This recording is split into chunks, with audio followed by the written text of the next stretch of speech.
My channel. ఒకరోజు అంతా ఆదివాసీ గ్రామంలో ఆదివాసీ ప్రజలతో ఉండి వారి యొక్క జీవన విధానం, ఆహారపు అలవాట్లు, వారిని గురించి కొన్ని విషయాలను తెలుసుకుని ఆ రోజు రాత్రి వారితోనే ఉండి ఉదయం 8:30 గంటలకు ఆ ఆదివాసీ గ్రామం నుండి బయలుదేరాము.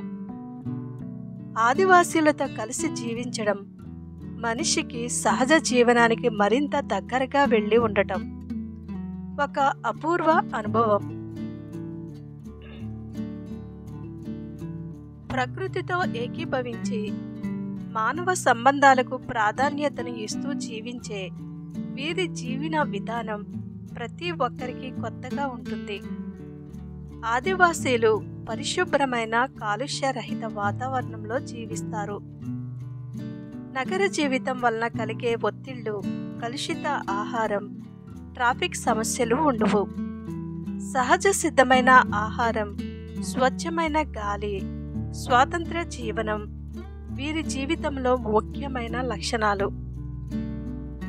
ఆదివాసీ సమాజంలో వ్యక్తిగత సామర్థ్యానికి చోటు ఉండదు. సమూహంగా కలిసి పనిచేయటం, ఒకరికొకరు సహాయం చేసుకోవడం, ఓర్పు, సహనం వీరి జీవన విధానంలో ముఖ్యమైనవి. ఆదివాసీలు అడవులను తమ ఇంటిగా భావిస్తూ ప్రకృతి పట్ల నిబద్ధత కలిగిన జీవన విధానం వారిని ప్రత్యేకంగా నిలబెడుతుంది.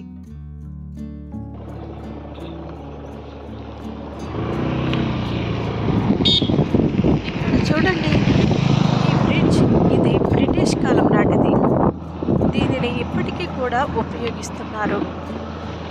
ఇప్పటికీ కూడా ఈ బ్రిడ్జి ఎంతో స్ట్రాంగ్గా ఉంది.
ఇప్పుడు మనము జ్వాలాపుట్టు రిజర్వాయర్ చిన్న డ్యాంకు చేరుకున్నాము. అదేనండి, మన అరకులో ఎక్కడ వర్షం పడినా మరియు అరకులోని అన్ని వాటర్ ఫాల్స్ నుండి వచ్చే నీళ్లు ఈ రిజర్వాయర్లోనే స్టోర్ అవుతాయి. దీనినే జ్వాలాపుట్టు రిజర్వాయర్ అంటారు. ఇక్కడి నుండి నీళ్లు గేట్ల ద్వారా డుడుమాకి, డుడుమా నుండి బలిమెలకు, బలిమెల నుండి సీలేరుకు, సీలేరు నుండి డొంకరాయికి, డొంకరాయి నుండి మోతిగూడెం, మోతిగూడెం నుండి అంతర్వేది దగ్గర బంగాళాఖాతం సముద్రంలో కలుస్తుంది. ఈ నీటి ప్రవాహం మీదనే 5 హైడ్రో పవర్ ప్రాజెక్టులు నిర్మించారు. దాని నుండి ఉత్పత్తి అయ్యే కరెంటు ఆంధ్ర, ఒరిస్సాలు పంచుకుంటాయి.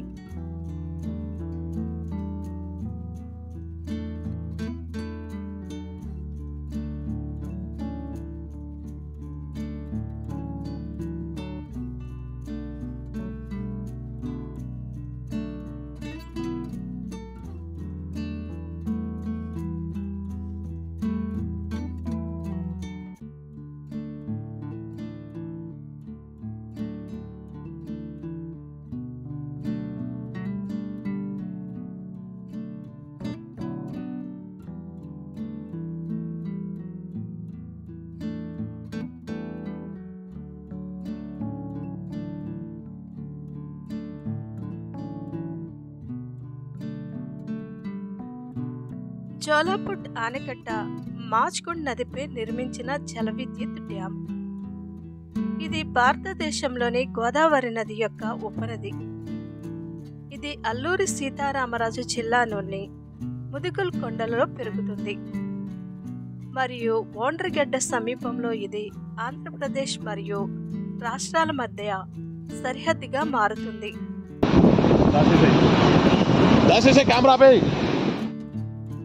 దాదాపుగా 48 కిలోమీటర్ల వరకు నది పాద్వా లోయ గుండా మెలికలు తిరుగుతూ ఉత్తరాన ప్రవహిస్తుంది.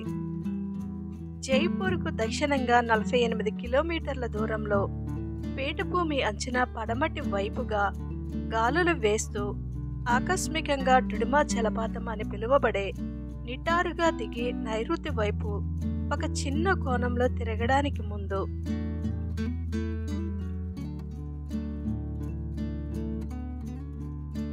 జోలాపుట్, మాచ్కండ్ మరియు ఒనిగడ్డల్లి ఈ జల విద్యుత్ ఉత్పత్తి ప్రాజెక్టు యొక్క త్రిభుజాకార ఆకారంలో ఉన్నాయి.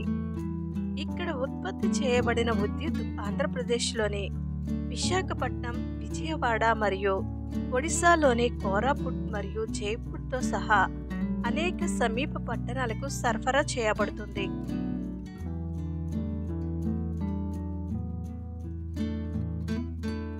జోలాపుట్ రిజర్వాయర్ గోదావరి నదికి ఉపనది. ఇది ముకుందా నదిపై నిర్మించబడింది మరియు జల విద్యుత్ ఆనకట్ట జోలాపుట్ ఆనకట్ట మాచ్కుండ్ నదిపై నిర్మించిన జల విద్యుత్ డ్యాం. ఈ రిజర్వాయర్ ఎగువ చెరువుగా మరియు ప్రస్తుతం ఉన్న బలిమెల డ్యాం పంప్ స్టోరేజీ జల విద్యుత్ యూనిట్లను స్థాపించడానికి టైల్ పాండ్గా ఉపయోగపడుతుంది. రిజర్వాయర్ మరియు ఎంహెచ్ఏఎస్ ఆంధ్రప్రదేశ్ మరియు ఒడిశా రాష్ట్రాల ఉమ్మడి ప్రాజెక్టులు. చాలామంది పర్యాటకులు శీతాకాలంలో డ్యాంల వీక్షణను సందర్శించి ఆనందించడానికి ఇక్కడికి వస్తుంటారు. జోలాపుట్ ఆనకట్ట కోరాపుట్ జిల్లాలో ఒక పర్యాటక ప్రదేశం మరియు పిక్నిక్ ప్రదేశం. జోలాపుట్ ఆనకట్ట ఆకర్షణీయమైన పర్యాటక ఆకర్షణ.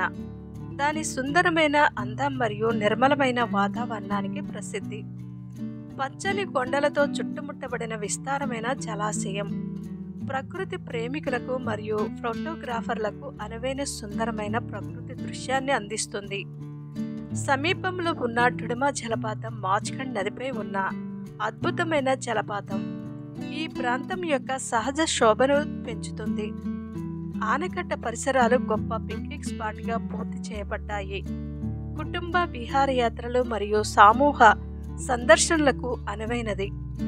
రిజర్వాయర్ చుట్టూ ఉన్న ప్రాంతం వివిధ పక్షి జాతులను ఆకర్షిస్తుంది. ఇది పక్షి వీక్షకులకు ఆహ్లాదకరమైన ప్రదేశం. జోలాపుట్ ఆనకట్ట ఒడిశా, ఆంధ్రప్రదేశ్ సరిహద్దులో ఉంది.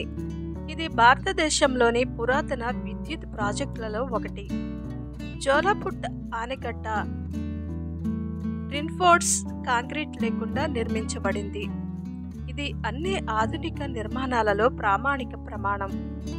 ఇది సిమెంట్ మోటార్లో యాదృచ్ఛిక రాళ్ల రాతితో నిర్మించబడింది. ఆనకట్ట నుండి నీటి ప్రవాహం దాదాపు శూన్యం. ఇది స్వాతంత్ర్యానికి పూర్వం యొక్క ఇంజనీరింగ్ అద్భుతం. ఆనకట్ట దాని జీవితం గురించి ఇంజనీర్ల అంచనాలను తలకిందులు చేస్తూ 7 దశాబ్దాలుగా మనుగడ సాగించింది.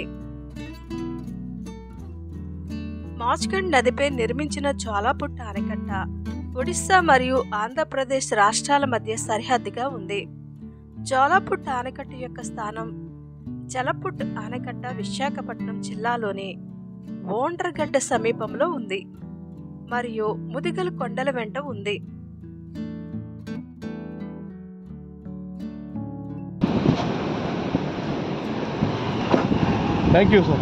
అక్కడ ఒక డ్యామ్ ఉంది. కిందకి వెళ్తారా? కిందకి వెళ్తా చూడండా. కిందకి వెళ్ళేసి మామూలు చూసుకొని ఫోటోగ్రాఫ్ తీసుకొని వచ్చి ఎట్లా పోవాలి?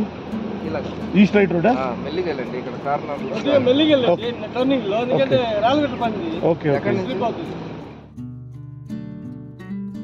జోలాపుట్ ఆనకట్ట 1955 నుండి అమలులో ఉన్న 120 megawatts Machkund hydro electric scheme MHES దిగువ అవసరాల కోసం జ్వాలాపుట్ రిజర్వాయర్లో 34.273 TMCFT నీటిని నింపింది. ఆనకట్ట మరియు MHES ఆంధ్రప్రదేశ్ ఉమ్మడి ప్రాజెక్టులు మరియు ఒడిశా రాష్ట్రాలు ప్రస్తుతం ఉన్న 6 విద్యుత్ ఉత్పత్తి యూనిట్ల అత్యాధునిక సాంకేతిక పరిజ్ఞానంతో పోలిస్తే పాతవి మరియు నిరుపయోగంగా మారాయి.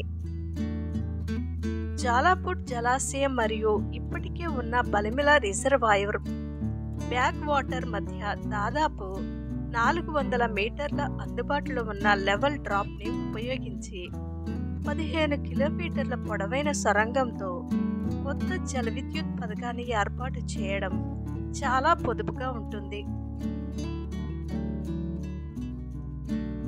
జ్వాలాపుట్ డ్యామ్ దాని వెంట డుడుమ జలపాతం అని పిలువబడే ఏటవాలు జలపాతం ఉంది. జ్వాలాపుట్ డ్యామ్ 1955వ సంవత్సరం నుండి పనిచేస్తుంది మరియు ఇది మాచ్గుండ్ హైడ్రో ఎలక్ట్రిక్ స్కీమ్ MHES క్రింద 34.273 TMC నీటిని కలిగి ఉంది. జ్వాలాపుట్ ఆనకట్ట పేరు జలాపుట్ అనే పేరు ప్రాథమికంగా ఒక గిరిజన పేరు. ఇది జల్ మరియు పుట్ అనే 2 పదాలను కలిపి దాని పేరును పొందింది. జల్ అనే పదానికి నీరు మరియు పుట్ అంటే store house. Jal put water reservoir అనేక స్థానిక గిరిజనులకు నీటిని అందిస్తుంది.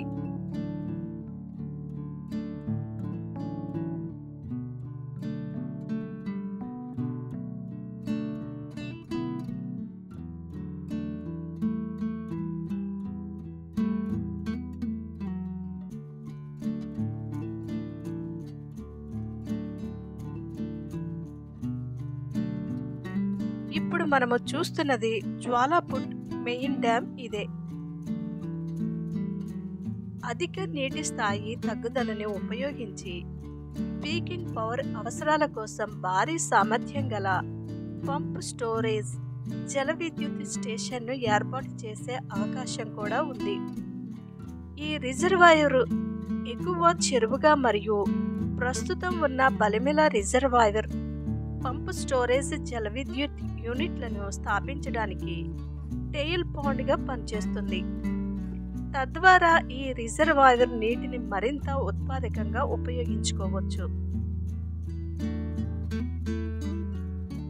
ఇప్పటికే ఉన్న MHES కూడా దాదాపు 4 కిలోమీటర్ల పొడవైన సొరంగంతో కలపడం ద్వారా సమీపంలోని ఎగువ కొలాబ్ రిజర్వాయర్ నుండి మిగుల నీటిని మాచ్గుండ్ నది పరివాహక ప్రాంతంలోకి మళ్లించడం ద్వారా ఆపరేషన్లో కూడా ఉండవచ్చు.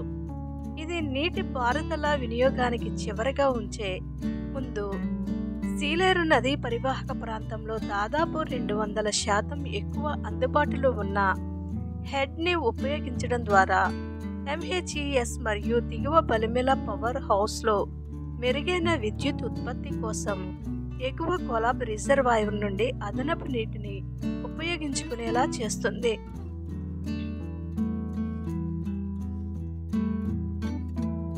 జ్వాలాపుట్ ఒడిశా మరియు ఆంధ్రప్రదేశ్ మధ్య సరిహద్దు గ్రామం. ఒక వంతెన ఆంధ్రప్రదేశ్ మరియు ఒడిశా 2 రాష్ట్రాలను కలుపుతుంది మరియు దాని వైపులా వరుసగా LF ఆంధ్రప్రదేశ్ విశాఖపట్నం జిల్లా మరియు RF ఒడిశా కోరాపుట్ జిల్లా అని పిలుస్తారు. జ్వాలాపుట్ డ్యామ్ ఏర్పడక ముందు దీనిని టెంటాపుట్ అని పిలిచేవారు.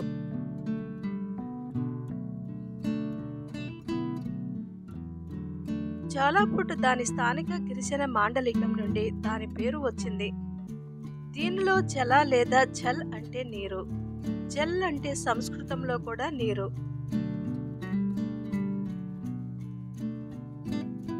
పుట్ అంటే నివాసం లేదా స్టోర్ హౌస్ లేదా పెద్ద స్థలం.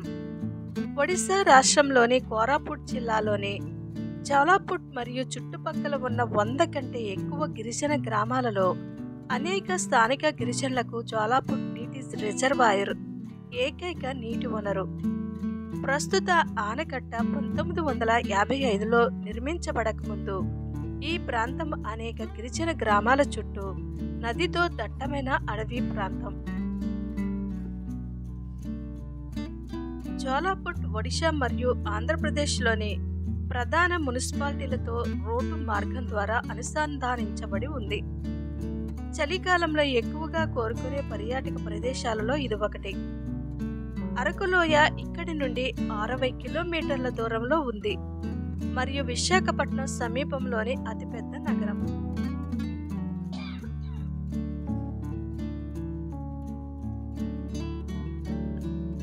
జోలాపుట్ ఆనకట్ట ఒడిశా ఆంధ్ర రాష్ట్ర సరిహద్దుకు సమీపంలో ఉన్న జలపుట్ గ్రామం వద్ద ఉంది మరియు ఇది కోరాపుట్ పట్టణానికి 77 కిలోమీటర్ల దూరంలో ఉంది.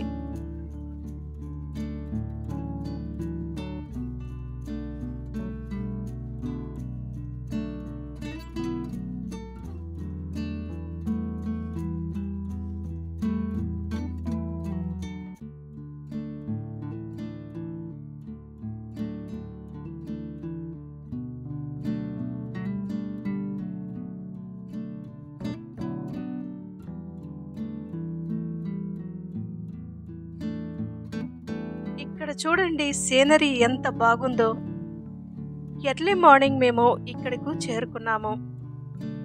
ఇక్కడ నిలబడి ఈ సీనరీని చూస్తుంటే, ఈ డ్యాంలోని చల్లని నీటి తుంపర్లు మా మీద పడుతుంటే, ఈ అందమైన దృశ్యం చూస్తూ మేము ఎంతో ఆనందంతో ఉబ్బి తబ్బిబ్బైపోయాము. ప్రకృతి ప్రేమికులకు ఇలాంటి సుందరమైన దృశ్యాలను చూస్తుంటే ఎంతో సంతోషం కలుగుతుంది.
జోలాపుట్ చుట్టుపక్కల ప్రాంతంలో వ్యాపార కార్యకలాపాలు ఎక్కువగా తెలుగు మాట్లాడే వ్యాపారవేత్తలు మరియు కొంతమంది ఒరియా వ్యాపార సిబ్బంది మాత్రమే ఆధిపత్యం చెలాయిస్తున్నారు.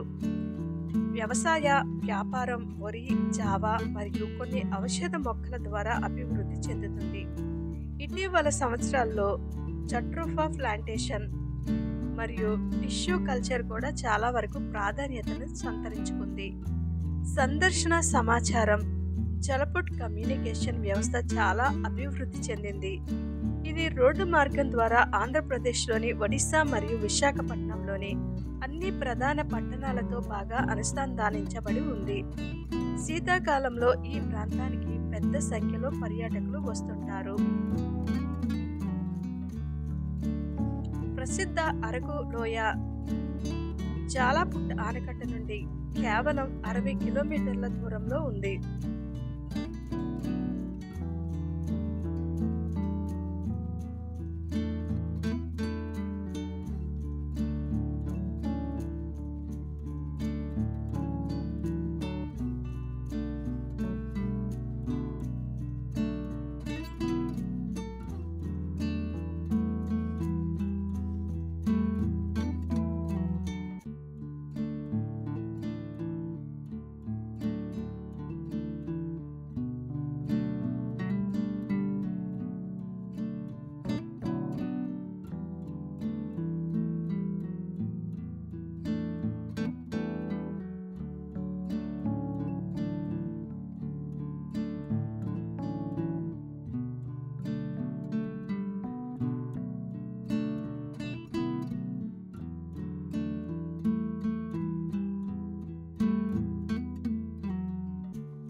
ఫుడ్ అని పెడతాం వీటికి. పీకేస్తాయి. ఇదేం చేయ మనం చూసే పారిపోతున్నాయి. చూడు హిమాలయన్ మంకీస్లో ఉంది.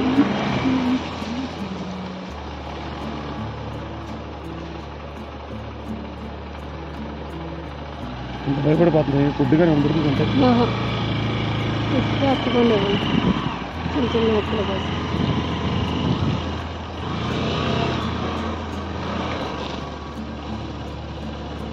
చూడు దాకా నాకు నడుస్తుంది కింద పోయి.